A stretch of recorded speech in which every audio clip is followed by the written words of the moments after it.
نحمدہ ونصلی علی رسولہ الکریم اما بعد عن البراء بن عازب رضی اللہ تعالی عنہ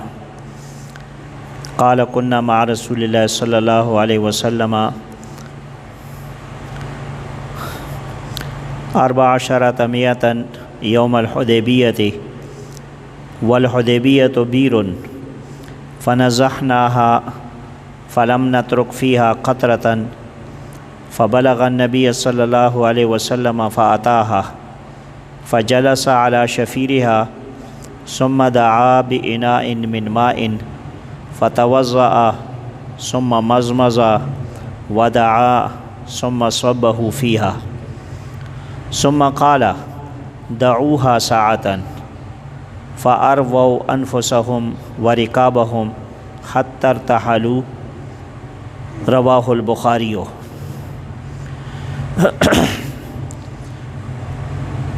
حضور پاک صلی اللہ علیہ وسلم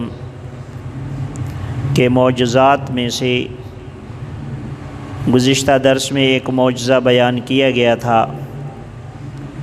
حدیبیہ کے مقام پر نبی علیہ الصلاۃ والسلام نے برتن میں اپنے ہاتھ مبارک دست مبارک کو رکھا تو اس سے چشموں کی طرح پانی پھوٹنے لگا اور 1400 صحابہ نے اپنی پیاس بجھائی، جانوروں کو پلایا۔ اسی قسم کا ایک اور معجزہ حدیبیہ ہی کے مقام پر پیش آیا۔ حضرت براء بن عازب رضی اللہ تعالیٰ عنہ سے روایت ہے، فرماتے ہیں قال كنا مع رسول اللہ صلی اللہ علیہ وسلم 14 مئة کہ ہم لوگ رسول اللہ صلی اللہ علیہ وسلم کے ساتھ 1400 آدمی تھے یوم الحدیبیۃ، حدیبیہ کے دن، والحدیبیۃ بیر اور حدیبیہ اصل میں کنویں کا نام تھا، وہاں ایک کنواں تھا، اس وجہ سے اس پورے علاقے کو حدیبیہ کہا جانے لگا۔ تو وہ ایک کنواں تھا، فنزحناها ہم نے اس میں سے پانی نکالا، فلم نترک فیہا قطرة تو ہم نے اس میں ایک قطرہ بھی باقی نہیں چھوڑا، یعنی وہ کنواں ہم استعمال کرتے رہے کچھ دن تک تو وہ کنواں خشک ہو گیا اور اس میں سے پانی بند ہو گیا۔ فبلغ النبی صلی اللہ علیہ وسلم یہ بات نبی علیہ الصلاۃ والسلام تک پہنچی، فأتاها نبی علیہ السلام اس کنویں کے پاس آئے، فجلس علی شفیرها اور اس کنویں کی منڈیر پر نبی علیہ السلام بیٹھ گئے، تشریف فرما ہوئے۔ ثم دعا بإناء من ماء پھر ایک برتن منگایا پانی کا، یعنی کسی کے پاس تھوڑا سا پانی بچا ہوا ہو تو برتن میں لے آئے، چنانچہ پانی جو کسی کے پاس برتن میں تھا وہ لے آئے۔ فتوضأ نبی علیہ الصلاۃ والسلام نے اس پانی سے وضو فرمایا، ثم مضمض پھر وضو فرمانے کے بعد بطور خاص کلی فرمائی، منہ میں پانی ڈال کر پھر وہ پانی جہاں اکٹھا کیا جا رہا تھا جو دوسرے برتن میں، اس میں وہ پانی تاکہ نبی علیہ السلام کے لعاب مبارک کی برکت اس میں شامل ہو جائے۔ ودعا اور نبی علیہ السلام نے دعا فرمائی برکت کی اور پانی کے کنویں میں پانی کے اضافے کی دعا فرمائی،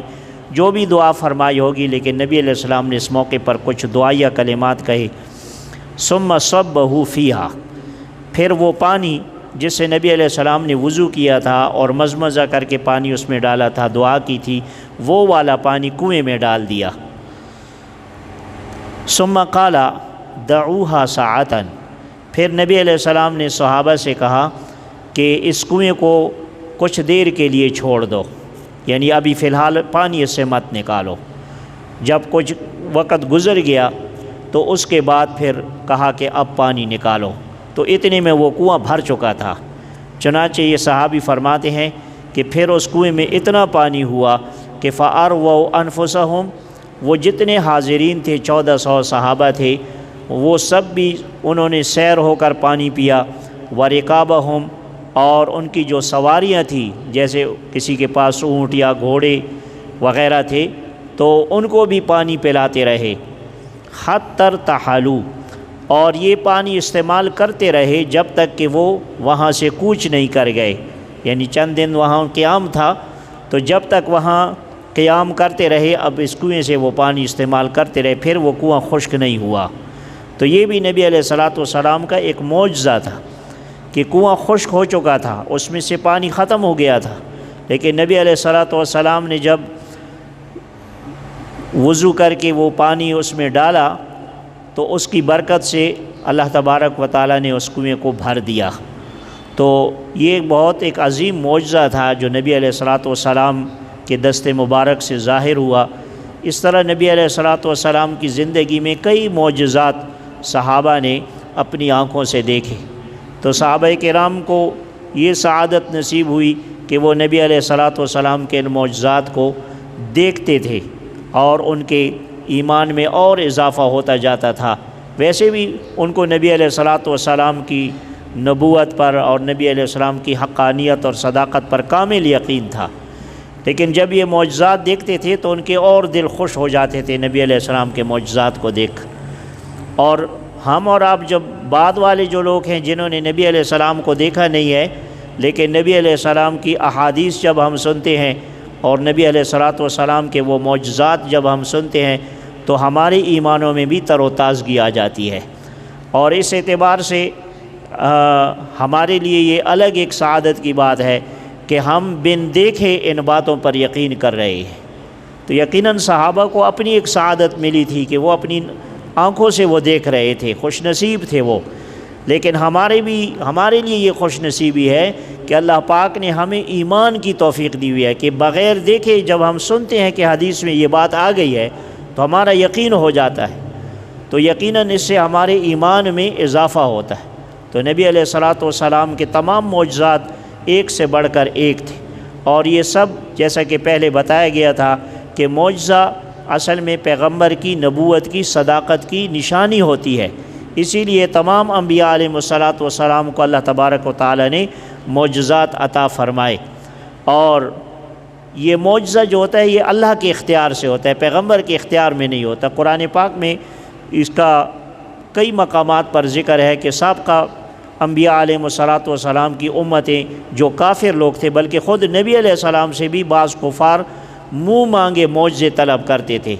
یعنی فرمائشیں کرتے تھے کہ تم اگر پیغمبر ہو تو یہ کر دو، پیغمبر ہو تو یہ کر دو، لیکن پیغمبر ان کو یہ جواب دیتے کہ یہ ہمارے اختیار میں نہیں ہے، یہ تو اللہ جب چاہتا ہے جس وقت چاہتا ہے یہ نشانی ظاہر کر دیتا ہے۔ تو لہٰذا معجزہ پیغمبر کے اختیار میں نہیں ہوتا، بلکہ اللہ تبارک و تعالی جب چاہتے ہیں پیغمبر کے دست پر، پیغمبر کے دست مبارک پر، پیغمبر کے ذریعے وہ اپنی قدرت کی نشانی ظاہر کر دیتے ہیں۔ تو جب پیغمبر کے اختیار میں معجزہ نہیں ہے تو اسی طرح جو اولیاء کرام ہیں وہ ان سے کرامات ظاہر ہوتی ہیں، وہ بھی جس طرح پیغمبر کے معجزے ہوتے ہیں اولیاء کرام سے کرامات ظاہر ہوتی ہیں، یعنی ایسا سرچشمہ، ایسا جو ہے وہ ایسا کام ان سے سرزد ہو جاتا ہے کہ بظاہر عقل دنگ رہ جاتی ہے، تو وہ بھی اولیاء کرام کے اپنے اختیار میں نہیں ہوتا، بلکہ اللہ تبارک و تعالی جس وقت اپنے جس بندے سے، جس مومن بندے سے جو چاہیں کرامت اس کی ظاہر کر دے۔ تو لہٰذا ایمان لانا تو ضروری ہے کہ انبیاء علیہ السلام کے معجزات برحق ہیں، کرامات الاولیاء حق، اہل سنت والجماعت کا یہ عقیدہ ہے کہ اولیاء کرام کی کرامت حق ہے، لیکن یہ نظریہ اور عقیدہ صحیح نہیں ہے، جیسے بعض گمراہ لوگوں نے بنا رکھا ہے کہ یہ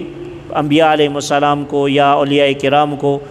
یہ سمجھتے ہیں کہ ان کو ہر کام پر قدرت حاصل ہے، جو چاہے کرتے ہیں۔ نہیں، ایسا نہیں ہے، کیونکہ جو چاہے یہ اللہ کی صفت ہے، جو چاہے وہ کرے، اور اپنے پیغمبر اور اپنے بندوں کے ذریعے ان کے ہاتھ پر ایسی کوئی کرامت یا معجزہ ظاہر کرے، یہ بھی اللہ تبارک و تعالی ہی کا فعل ہوتا ہے، لیکن بہرحال چونکہ پیغمبر کے ذریعے سے ہوتا ہے تو اس کو معجزہ کہتے ہیں، اور کسی امتی کے ذریعے سے ہو تو اس کو کرامت کہتے ہیں۔ اور بعض اوقات ایسے ہی یعنی کچھ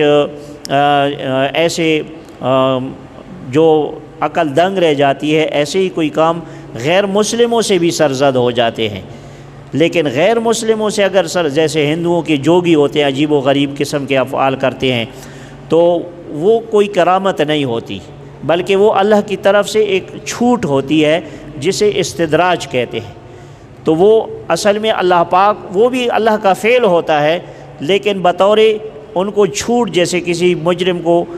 تھوڑی دیر کے لیے اس کی باغیں چھوڑ دی جاتی ہیں اور پھر اچانک پکڑ لیا جاتا ہے۔ تو اسی طرح چونکہ ان کے دل میں ایمان نہیں ہوتا تو اللہ پاک ان کی معاونت نہیں کرتا، بلکہ ان کو آزمائش میں ڈالتا ہے کہ یہ اللہ کی قدرت کو پھر بھی اگر نہ مانے تو پھر اللہ پاک کی گرفت میں آ جاتے ہیں۔ اور جو اللہ کے مومن بندے ہوتے ہیں، جو اللہ والے ہوتے ہیں، جو اہل ایمان ہوتے ہیں، تو وہ تو اس بات کو سمجھتے ہیں کہ یہ اللہ تبارک و تعالیٰ کی قدرت سے ہوا ہے، تو انہیں اللہ کی ذات پر اور یقین بڑھ جاتا ہے۔ تو اسی لیے ہمیں بھی انبیاء علیہ الصلاۃ والسلام اور بالخصوص امام الانبیاء خاتم النبیین حضرت محمد مصطفیٰ صلی اللہ علیہ وسلم کے